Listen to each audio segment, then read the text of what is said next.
Acho que são processos que favorecem recessões locais, respondendo a um movimento de recessão global. E teve uma outra consequência que tu colocaste, desaceleração da economia global. O que isso favorece? Isso também favorece conflitos, porque diminui a proclividade de, digamos assim, trade, né, de negócios entre os países. Países que não negociam aumentam as suas possibilidades de conflito. Então, a gente vai ver uma explosão de pequenos conflitos tendo maior possibilidade. E é muito curioso isso acontecer no momento que, por exemplo, a Europa começa a reinvestir em armas.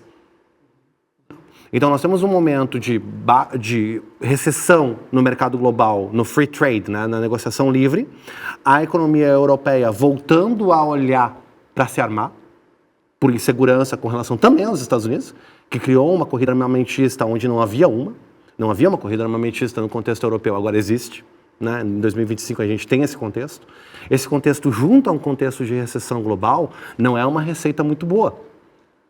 Porque você diminui as negociações entre os países, aumenta os armamentos. Bom, você tem a alternativa ao negócio. A alternativa do negócio é a guerra. Né? Essa é uma situação extremamente explosiva do ponto de vista global. Porque, juntando com as inseguranças do ponto de vista político que a gente tem em boa parte do mundo hoje, é uma situação bastante instável, em várias medidas. De novo, ela lembra um pouco o cenário pré-Primeira Guerra Mundial e um pouquinho menos pré-Segunda Guerra, mas pré-Primeira Guerra Mundial a gente está com várias receitas muito parecidas.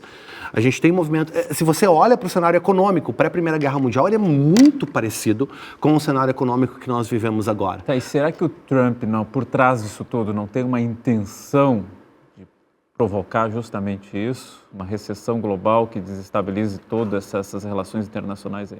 Veja, foi um pouco o que eu quis indicar naquele meu ponto anterior. Sim, voltando para aquele teu raciocínio mais complexo. É a lógica do Fabrício.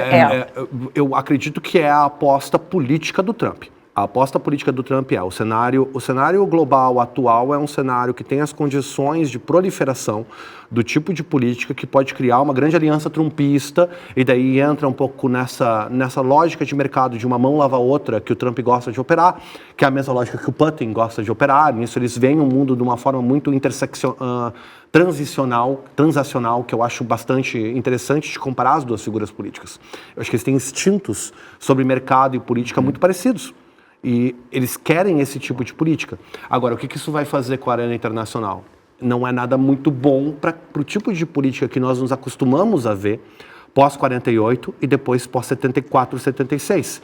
Na realidade, a gente está vendo a olho nu, né, o esfacelamento da ordem financeira pós-Bretton Woods.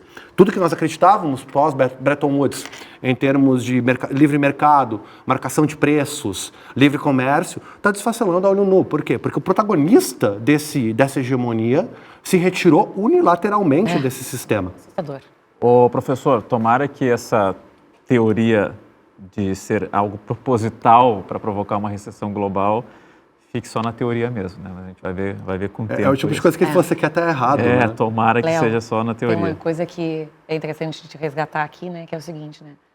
Prosperidade vem de paz, tá?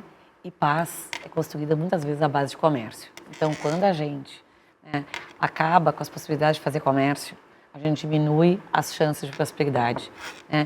E a gente também diminui as chances de paz, porque pessoas insatisfeitas são muito mais propícias à guerra, né? Vamos lembrar que lá na Primeira Guerra Mundial, se você perguntasse para as pessoas por que elas estavam brigando, muitas delas não sabiam, tá? Diferentemente da Segunda Guerra Mundial. Então isso é muito triste.